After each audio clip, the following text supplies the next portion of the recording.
രാജ്യത്തെ പ്രമുഖനായ മാധ്യമപ്രവർത്തകൻ രാജ്ദീപ് സർദേശായി ഒരു വെളിപ്പെടുത്തൽ നടത്തിയിട്ടുണ്ട്. ഒരു ദിവസം അദ്ദേഹത്തിന് ധൻഖറിന്റെ ഒരു ഫോൺ വരുന്നു. ധൻഖർ അങ്ങോട്ട് വിളിച്ച് രാജ്ദീപ് സർദേശായിയോട് പറയാണ്, നിങ്ങൾ എൻ്റെ ഒരു അഭിമുഖം എടുക്കൂ, ഞാൻ മമതയ്ക്കെതിരായിട്ട് സംസാരിക്കാം, ഈ സർക്കാരിനെതിരായിട്ട് സംസാരിക്കാം. ഒന്ന് ആലോചിച്ച് നോക്കണം, ഗവർണർ പദവിയിലിരിക്കുന്ന ഒരാൾ ഒരു പ്രമുഖ മാധ്യമപ്രവർത്തകനെ വിളിച്ചിട്ട് അദ്ദേഹം ഇരിക്കുന്ന സംസ്ഥാനത്തെ സർക്കാരിനെതിരെ സംസാരിക്കാൻ തയ്യാറാണെന്ന് അങ്ങോട്ട് അറിയിക്കുകയാണ്. ആ രീതിയിലായിരുന്നു രൂക്ഷമായ ഏറ്റുമുട്ടലുണ്ടായത്.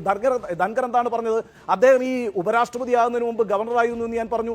ഗവർണറാകുന്നതിന് മുമ്പ് അദ്ദേഹം ഒരു രാഷ്ട്രീയ പ്രവർത്തകനായിരുന്നു എന്ന് മാത്രമല്ല, അദ്ദേഹം രാജ്യത്തെ തന്നെ ഏറ്റവും പ്രധാനപ്പെട്ട അഭിഭാഷകൻ കൂടിയായിരുന്നു. അദ്ദേഹം സുപ്രീം കോടതിയിൽ വളരെ പ്രധാനപ്പെട്ട അഭിഭാഷകനാണെന്ന് മാത്രമല്ല, നിങ്ങൾ മനസ്സിലാക്കേണ്ട ഒരു കാര്യം, രാജ്യത്ത് ഏറ്റവും കൂടുതൽ വരുമാന നികുതി അടച്ചുകൊണ്ടിരുന്ന ഒരു സുപ്രീം കോടതി അഭിഭാഷകൻ കൂടിയായിരുന്നു ജഗ്ദീപ് ധൻഖർ. ആ ധൻഖർ എന്താ പറഞ്ഞതെന്നറിയാവോ? സുപ്രീം കോടതിക്ക് ഈ പ്രസിഡന്റിനും അതുപോലെ തന്നെ ഗവർണർമാർക്കും ഒന്നും സമയപരിധി നിശ്ചയിക്കാനുള്ള അവകാശമില്ല എന്നാണ് പറഞ്ഞത്. ആ രീതിയിൽ രാജ്യസഭാ ഉപാധ്യക്ഷൻ തന്നെ, രാജ്യത്തിന്റെ ഉപരാഷ്ട്രപതി തന്നെ സുപ്രീം കോടതിക്കെതിരായിട്ട് രംഗത്ത് വരുന്നതാണ് നമ്മൾ കണ്ടത്. പിന്നീട് അതൊരു വലിയ ചർച്ചയായതിനെ തുടർന്ന് ഇന്ത്യയുടെ രാഷ്ട്രപതി തന്നെ 14ഓളം ചോദ്യങ്ങൾ സുപ്രീം കോടതിയോട് ചോദിച്ചു.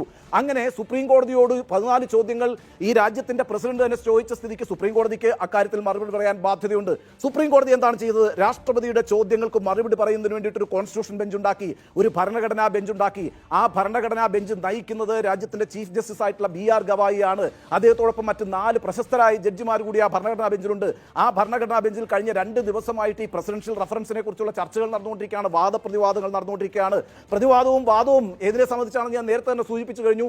ഗവർണർക്കും അതുപോലെ തന്നെ രാഷ്ട്രപതിക്കും ഈ പറയുന്ന തീരുമാനങ്ങൾ എടുക്കുന്നതിനൊരു കാലയളവ് പ്രഖ്യാപിക്കാനായി സുപ്രീം കോടതിക്ക് അധികാരമുണ്ടോ എന്നത് സംബന്ധിച്ചാണ് ഇപ്പോൾ സുപ്രീം കോടതിയിൽ വാദം നടന്നുകൊണ്ടിരിക്കുന്നത്. ആ വാദത്തിനിടയിലാണ് ഇന്ത്യയുടെ ചീഫ് ജസ്റ്റിസ് വളരെ ശക്തമായ ഒരു ചോദ്യം ചോദിച്ചിരിക്കുന്നത്. നോക്കൂ, ഈ രാജ്യത്തെ ഭരണഘടനാ പദവികളിൽ ഇരിക്കുന്ന ആളുകൾ അവരുടെ ഉത്തരവാദിത്തങ്ങൾ നിർവഹിക്കുന്നതിൽ വീഴ്ച വരുത്തിയാൽ, അവരുടെ കൃത്യനിർവഹണത്തിൽ വീഴ്ച വരുത്തിയാൽ, അതിൽ കാലതാമസം ഉണ്ടാക്കിയാൽ അത് കയ്യും കെട്ടി നോക്കി നിൽക്കേണ്ട ഒരു സംവിധാനമാണോ രാജ്യത്തിന്റെ നിയമവ്യവസ്ഥ?